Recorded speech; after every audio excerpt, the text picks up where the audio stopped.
поубава интроспекција и понирање длабоко во себе преку книга не може да човек да доживее. Всушност тоа е некој тој свој собствен свет на состојба на мир кој што ете и меѓу другото ќе сигурни Марина ќе го посведочи истото дека книгата вистина отвара нови хоризонти, животни и прозорци. Драго ми е што барем за прв пат во утринската антелма, можеби пред 3-4 календарски години Марина беше дел со нашиот Горан во еден период тогаш и кога беа актуелни тие теми на немир, светски немири. Пак сум тука се. Да, и го слушав внимателно тогаш разговорот, ќе ти посакам добро утро. Еве за сите кои што не гледаат, Марина Анчевска денеска е со мене во студио, системски мастер коуч, НЛП мастер тренер и најважно основач на Центар за бизнис психологија, професионалец, дама со долгогодишно меѓународно искуство со работа и поединци, лидери и организации. И Марина, вистина во времето, кажав утрово, кога светот се движи со една неверојатна брзина, лидерството индивидуалното и колективното некако се почесто се мери преку резултати, бројки, брзина и се погласно кај мене, верувам кај многумина станува можеби прашањето што недостасува во таа цела фотографија. Дали вистинската можеби сила на еден лидер е во одговорите кои што си ги поседува и ги има или можеби во прашањата кои што знае да ги постави. Дали развојот на човекот е случајност или пак свесен избор, јас би рекол, што се повторува секој ден и во пресред. Ќе кажеме едно што се случува следниот месец во Скопје на 21 мај и тоа ќе го нотираме, онаа коучинг конференција која што носи одличен наслов The Heartbeat of Coaching или срцебиењето на коучингот. Денеска ќе ги нотираме сигурно овие теми. Ама убав сончев пролетен ден, уште поубава дама, што повеќе да си посакам денес. Благодарам, Марко. Ние си направивме муабет уште пред да почнеме. Си направивме ние некако. Интро, да. Прекрасно е повторно да се биде овде во Телма, затоа што Телма, утринската на Телма резонира со мојата вибрација, мојата, да кажеме, стил на живење, свесно, значи умерено, меѓутоа длабоко и свесно и совесно. Така да, секојаш е пријатно да се биде овде. Често е во страна. И јас би рекол, мислам дека денеска можеби разговорот кој што ќе си го направиме ќе биде копање под површината на животот малку. Да. И ти почна со лидерството, нели? Big chunk, она големата слика, лидерството, меѓутоа јас лидерството го гледам како нешто, дали ти прво се водиш сами од себе, дали си лидер на својот живот. Значи, остај ти што ќе водиш други. Дали ти го имаш своето кормило? Да, дали го управуваш своето кормило? Себе си, апсолутно. Имено. Знаеш како, бидејќи многумина веќе те познаваат, Марина, меѓутоа ајде за оние кои што можеби секој пат прв пат ќе го запознаат искуството и биографијата.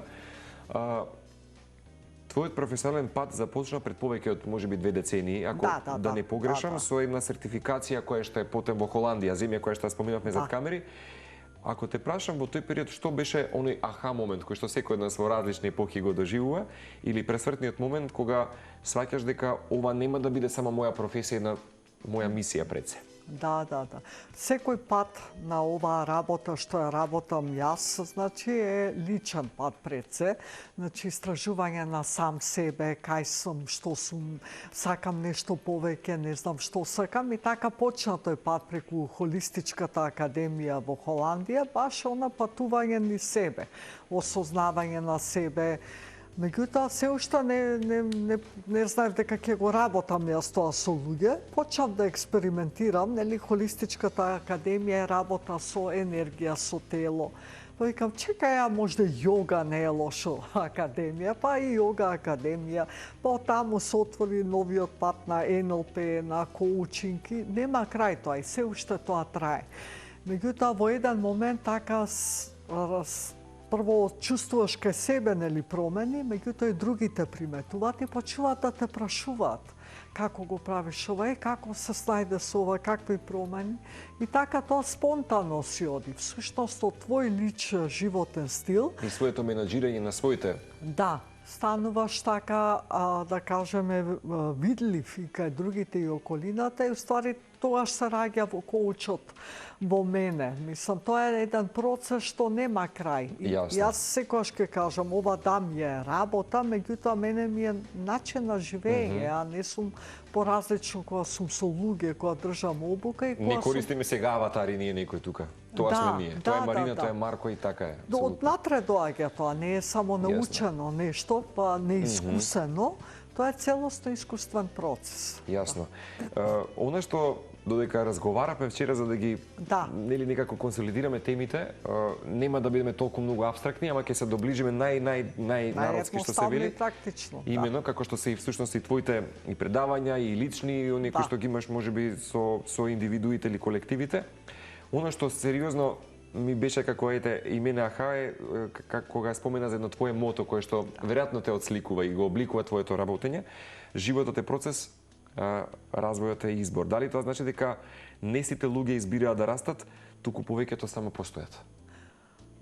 Да, така едноставно кажано, затоа што нели животот е постојано менлив. Е постојан процес. Живот на амплитуда. Да, нема тоа, нема исто. Ние сите стремиме кон да ни биде све подредено и се, меѓутоа е тоа невозможно.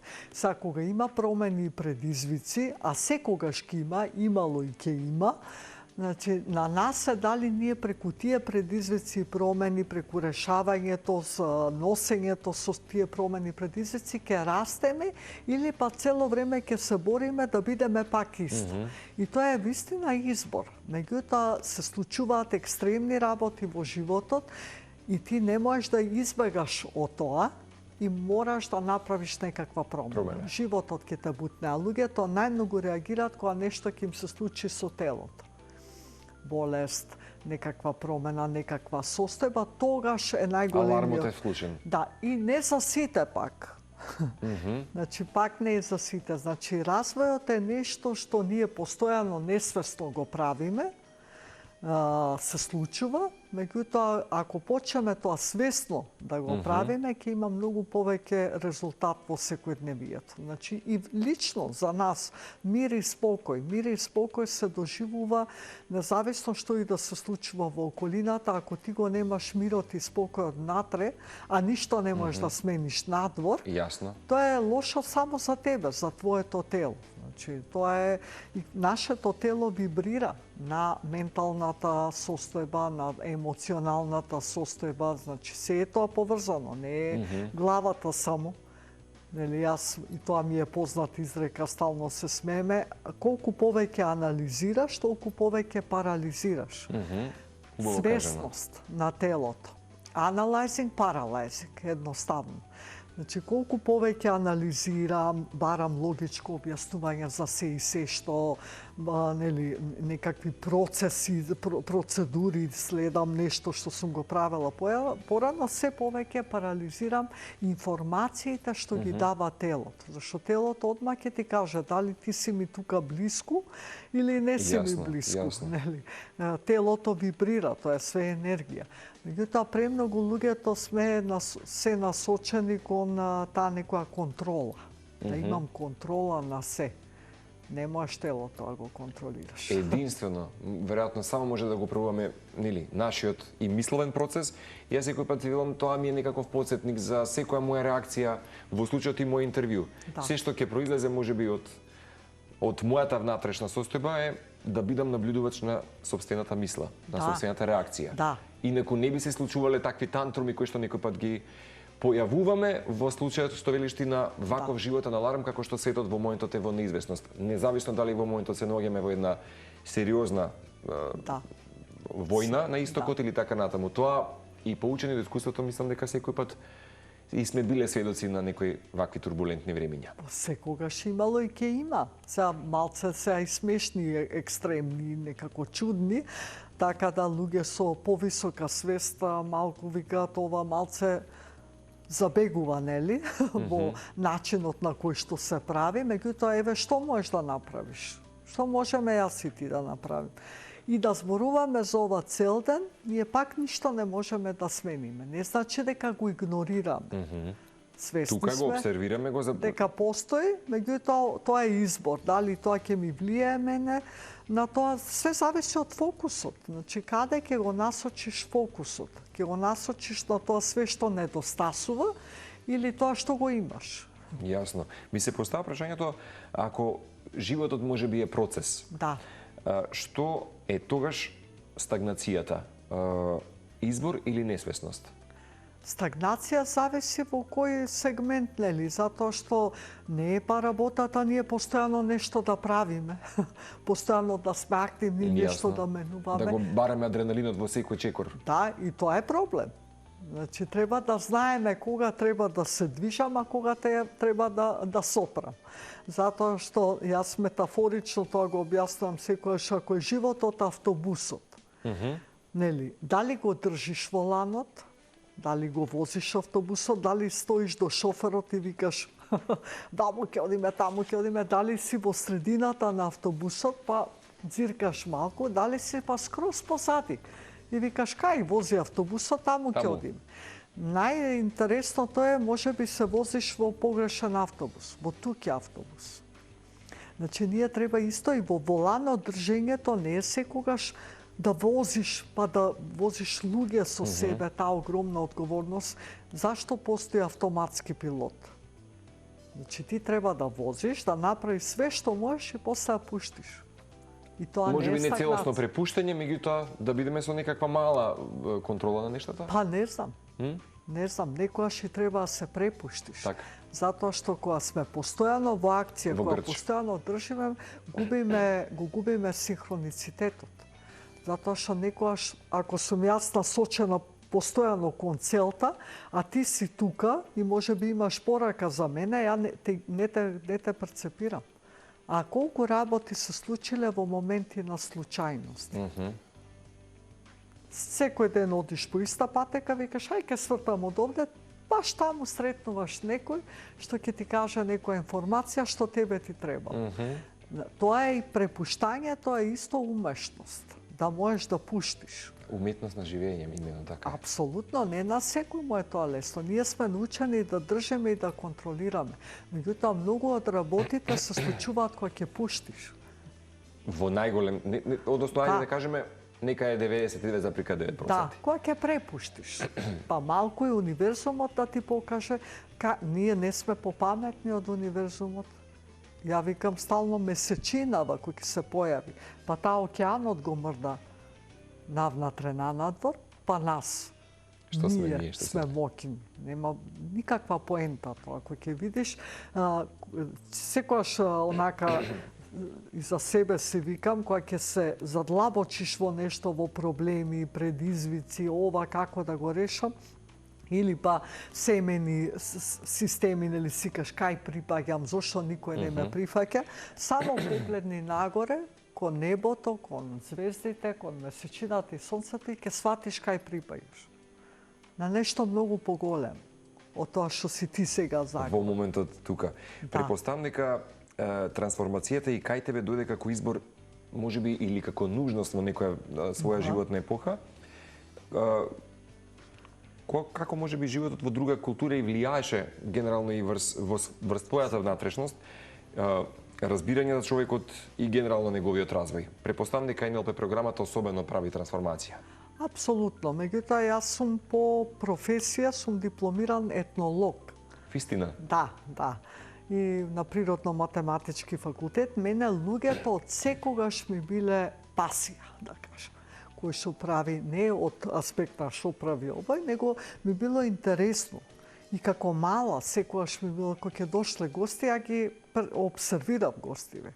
Кој што збори, како збори, секогаш ми било... Еволуација целосна. Да, ма не тоа некоја да правам интерпретација, тоа ми било интересно. Така и во Холандија кога отидов, јас сакам патување обавезно, одам патувања не да гледам музеи, мислам, гледам музеја, ама не многу, мене ми интересно, луѓето ми се интересни. Како заедница, како... Да, што прават, кај одат, кај излегуваат, како живеат, како комуницираат.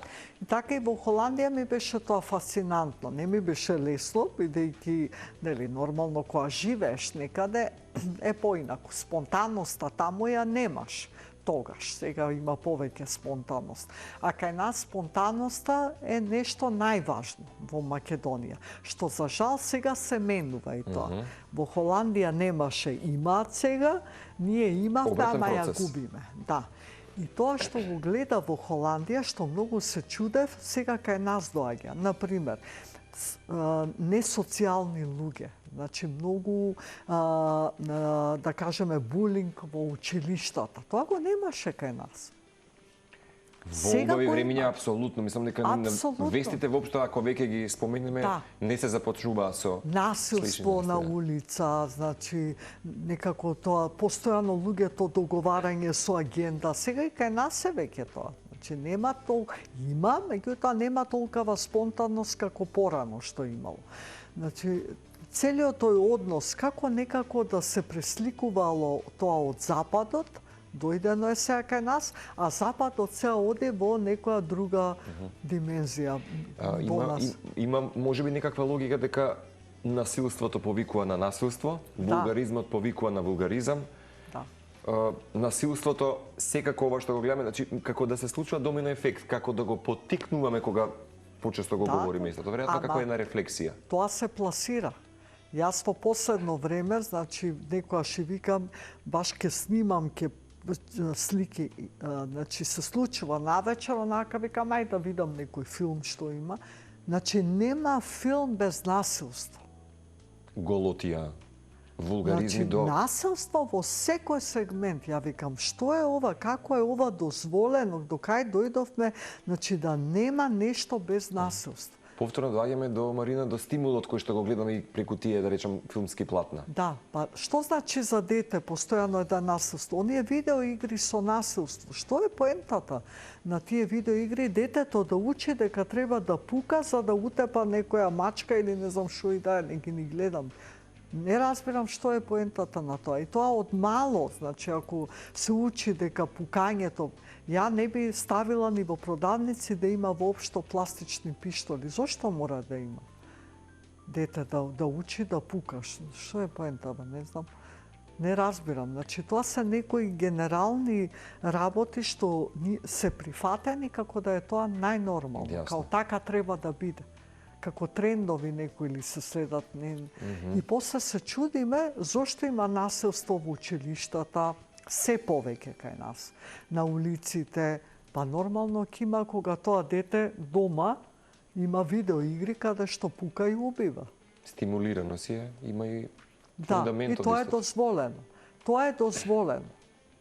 Пушењето или било што за децава во училиште има кафемат. Кое дете од 8 оделение треба да пие кафе?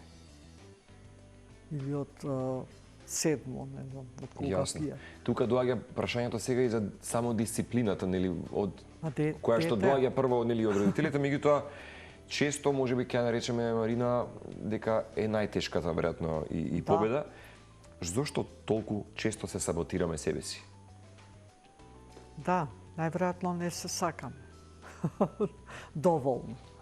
Или не знаеш што е најдобро за тебе. Или види, секој го има тој период од својот живот кога се само критикуваш, нели? И тоа е процес на еволуција, мислам, да, апсолутно. Меѓутоа колку долго си во тој процес? Ја имам моменти на самокритичност, нормално е тоа да си викаш леле, дали сум доволно добра, дали вистински некој го гледа ова што го работам, дали нели, тоа се нормални прашања, меѓутоа прашањето е колку долго си во тој процес и што правиш со тој процес во моментот, нели, како се менуваш. Јас сум толку години работам ова и јас си одам на коучинг, си одам на тренинзи, на едно друго, на секој нас му треба потик некојаш, затоа што самиот не можеш да се видиш целосно. Слепа точка како во колата и ние во нашиот мајндсет сите имаме. Значи, ја можеби едно гледам, се заглавувам во нешто, меѓутоа коучот ме гледа од друга перцепција. Така да на секој му треба момент на самосвесност, на освестување дека ти треба поддршка во животот. Не можеш се сам. И не е со другарка да седнам со пријател да разговарам, не е тоа. Значи, мора некој од друга перцепција што не знае се за тебе, да те види на друг начин. Така да на сите ни треба од време на време некаква, некаква поддршка, коучинг, психолог, што и да е. Јасно. Дали недостигот на дисциплина е всушност недостиг на јасност? Јасно, дисциплина. Сега дисциплината во зависност за што, нели? Прво, што сакаме да постигнем? Што е тоа? Дали прво ајде вака, прашањето е дали бегаш од нешто што не сакаш да ти се случи или се движиш кон нешто што сакаш да ти се случи. И тука е прашањето на дисциплината. Ако ја бегам од нешто, значи мотивацијата за да бидам дисциплинирана за тоа што бегам, а нешто сакам да постигнам, значи дали јас ќе бегам од нешто или ќе се насочам кон тоа што сакам да го постигнам, е прашањето на дисциплината е тука многу важна, затоа што од кај тргнуваш? Ако бегаш од нешто, немаш ти дисциплина. Јасно. Затоа е важно на што се движам. Што е тоа што сакам да го доживеам? Зашто ако бегам од нешто, избегнувам болка, ако се движам кон нешто, се движам кон задоволство. Нешто што сакам да го живеам. Би било посоветно да се соочиме? Да. Затоа што задоволството е нешто што ние сите го сакаме на некој начин. Секој сака некаква позитивна емоција. Како не? Ама дали му е тоа примарно или бегањето од болката му е примарно? Што предничи во случајот. Да. И препоставам дека самата дисциплина можеби некој пат, не знам, е казна или форма на љубов кон себе во одредени ситуации. Сега дисциплина, се фативме нешто за дисциплинава. Ако си па премногу дисциплиниран, па пропушташ спонтанност. Автентичност е она што го имаме, го носиме со себе. Да, тоа е дали си вака или малце отворено е. Дисциплината е секако убава особина на човек, меѓутоа не по секоја цена. Она што малку прилика и прочитав вчера некој твој интересни интервјуа, имаш таму нотирано и нагласуваш дека трансформацијата започна со превземање на одговорност. Да. Зошто толку луѓето тешко го правиме тоа? Пак е како со дисциплината, зашто ако јас цел, например, имам некаква цел, и сега дали таа цел има вредност прво за мене, тоа е важно. Што јас ќе добијам од тоа? Ментално, емотивно, финансиски, значи мора да ја видам прво вредноста од целта. Ако јас не се мотивирам од вредноста, тогаш нема да имам ни дисциплина, ниту ќе превземам одговорност. Значи мораме да знаеме зошто го правам ова што го правам. Што тоа мора да има поидовна точка, мора да има цел, така е. Мора да има нешто, иначе зашто би се мачела, например, или би правела, цел ден би работела, мора да има некаква вредност. Сега и таа вредност е интересно. Дали заради сигурност, дали заради развој, дали заради тоа што треба да се направам ја важна, дека ова сум го направила за некакво значење, дали ми има тоа некаква смисла, значи која потреба ја задоволувам, тоа е прашањето исто. Значи многу е покомплексно кога си поставиш цел или нешто, на некои луѓе им оди тоа лесно затоа што веднаш се поврзуваат со вредност. Меѓутоа пак таа цел дали е добра само за тебе или за луѓето околу тебе? Јасно. Мислам дека живееме, ќе се сложиш во прилично индивидуално, ајде, ќе го низ моја призма на моменти и премногу нагласено егоистично време. Меѓутоа мислам дека самиот коучинг, тоа што го работиш ти, ќе се сложам сега и јас тука да речеме, мора да се бидеме платформа животна и за поддршка едни на други. Претпоставам дека таа трансформација е многу важна, апропо и лидерството и коучингот. Некаде за околината. Некаде исто прочитав кога споменуваш дека лидерот на 21 век постава прашање наместо да дава одговори. Дали тоа значи дека вистинската моќ е баш во прашањето? Секако. Ако си го поставуваш прашањето зошто мене ова ми се случува, што одговор ќе добиваш? Само обвинување, само критичност, ако се прашаш... Постојана жртва. Ако се прашаш како дојдов јас до овде, одма мозокот работи на чекорите, што сум направила, како сум дошла, отколку зошто мене ова ми се случува. Се е тоа улога, нели, на како да нема моќ. Во лидерството, и на почетокот почна, лидерството е најважно во лидерството се релациите. Релација со сам себе, релација со другите, релација со целта. Значи, лидерот, лидер се малце, јас сум лидер, ти си лидер на својот живот, лидерот или менаџерите во компаниите, лидерите, тие водат процеси. Така? Го водат процесот. Меѓутоа, тоа се најголем дел од лидерите кои што се фокусирани на процеси. Помал дел од лидерите се насочени на водење на луѓе. Значи, едно е да водиш процес, друго е да водиш луѓе. А друго е трето е да водиш луѓе во процес. Апсолутно. Значи, на лидерите им се најпотребно релацијски вештини. Релација со процесот, со луѓето во процесот, а најмногу со себе. И во тој сегмент, коучинг вештините се многу важни, затоа што коучингот води кон некаков резултат, коучингот води кон некаква цел. Се занимава со минатото, меѓутоа не толку.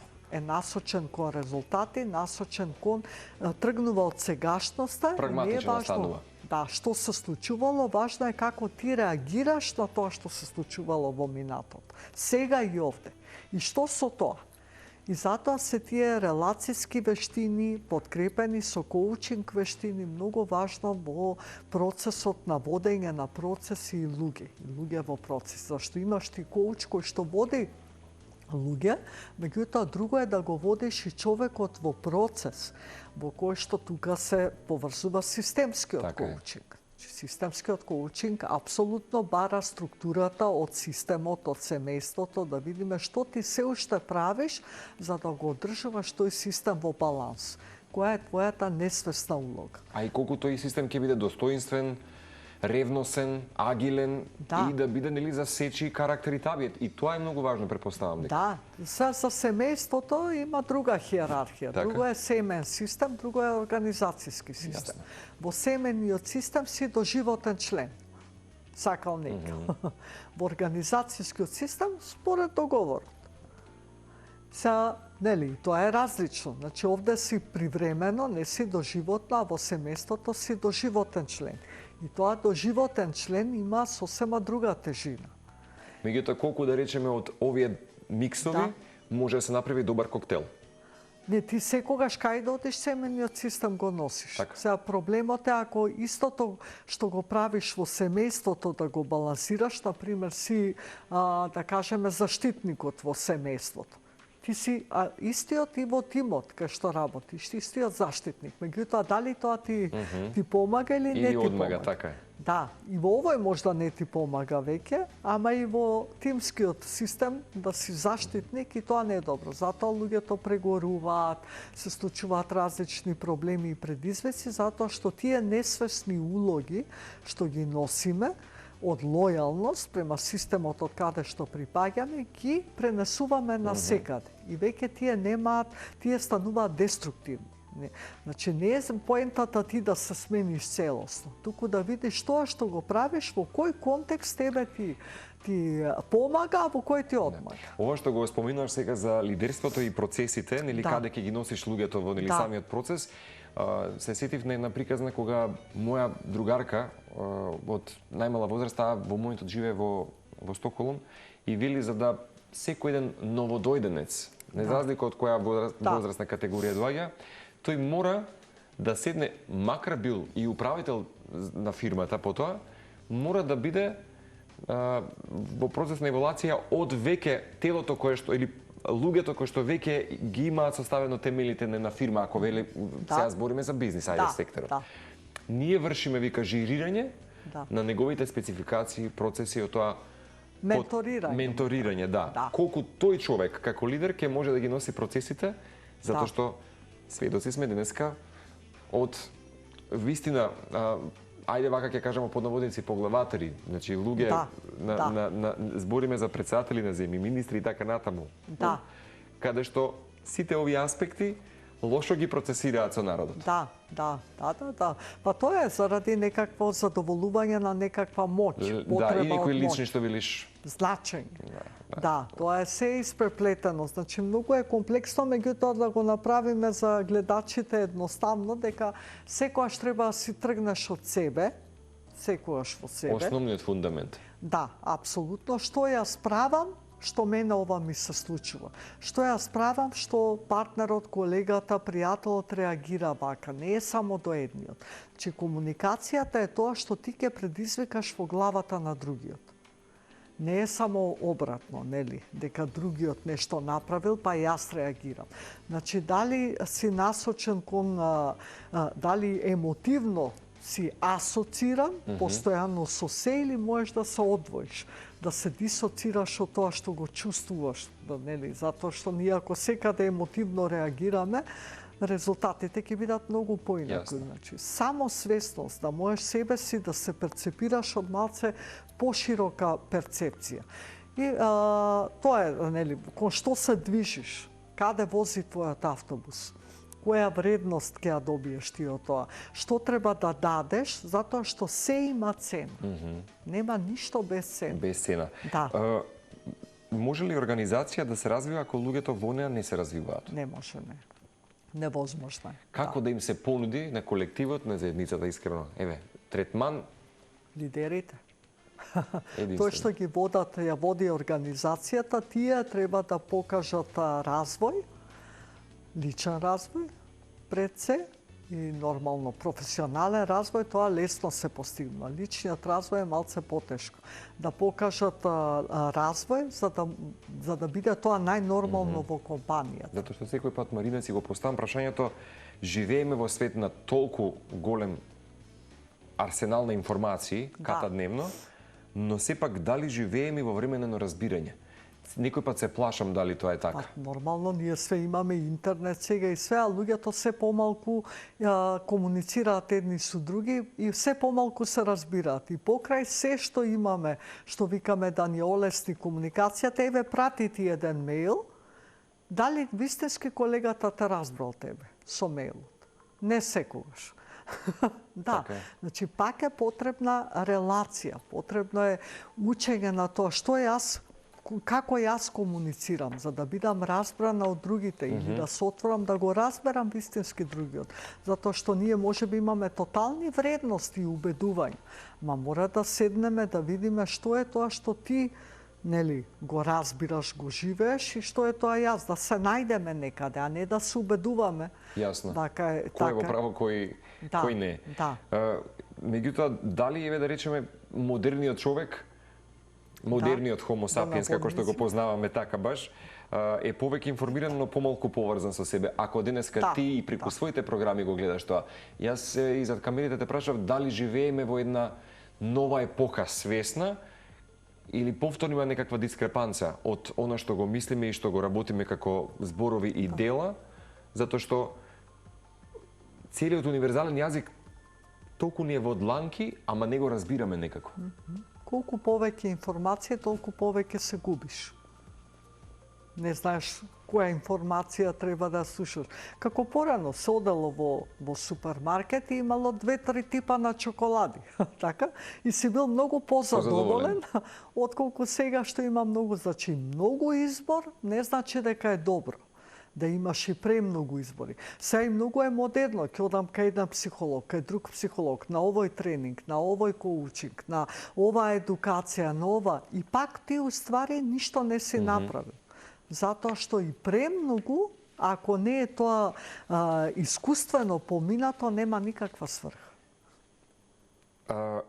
За современото лидерство и неговите слабости и за коучингот како процеса не алатка, јас би сакал да еве и некаде да го реализираме овој разговор, затоа што 21 значаен мај. Да.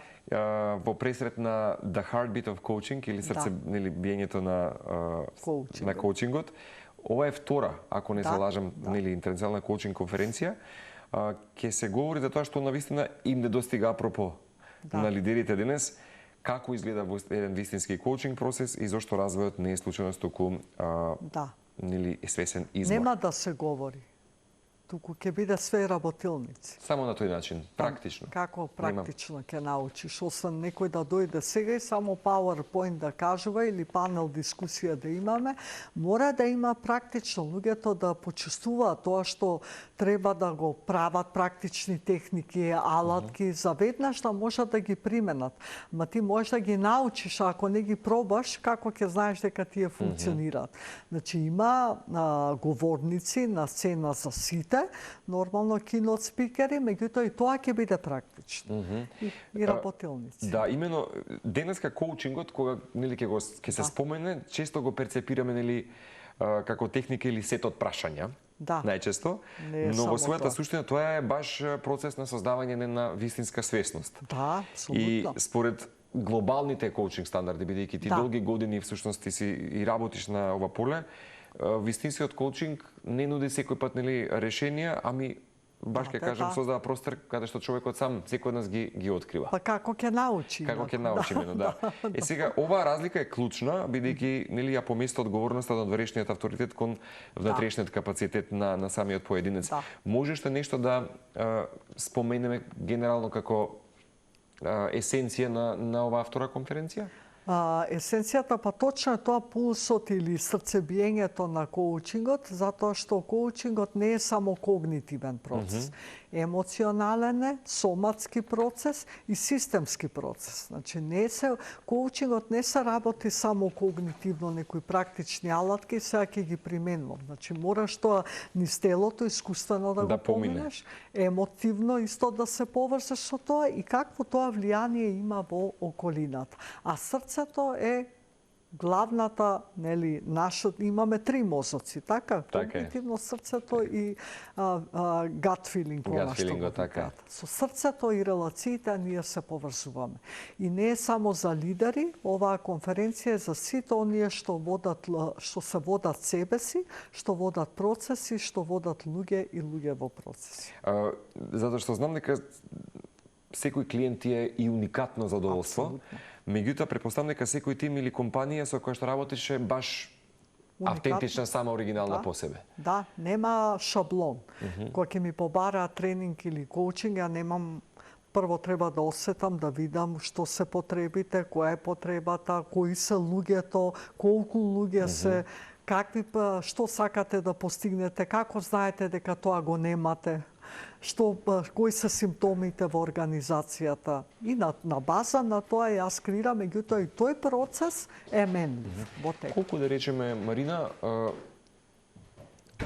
и бизнис компаниите, секторите се резигнирани или отворени? Се повеќе. Се повеќе? Да, се повеќе. Има, да речам, доста телефонски барања од вас да појдете и да ги ревидирате проблемите? Има место за сите.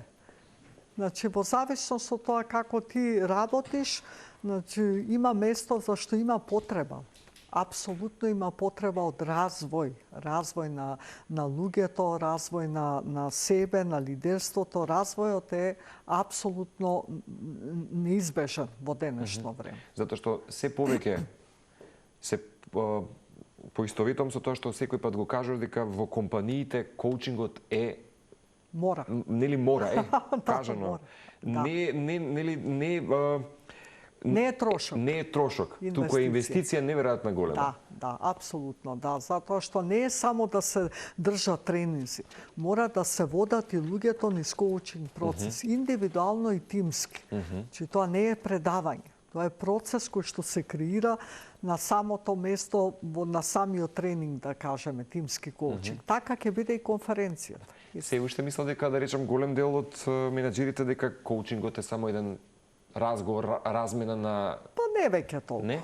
Се менува и таа перцепција? 19 години зборувам за коучингот. И претпоставам дека не ти е здодевно повторно да останеш агилна и на новите процеси и релации во светот денеска и предизвици. Како да останеш? Да останеш агилна. Да. Нема друг избор, што друго да правам. Тоа е тоа. Мораш да се носиш со промените. На тоа што можеш да влиеш, ќе влиеш, на тоа што не можеш, го прифаќаш и тераш дале. Кон твојата цел. 21 мај, ќе ги поканиме сите ве уште една прилика.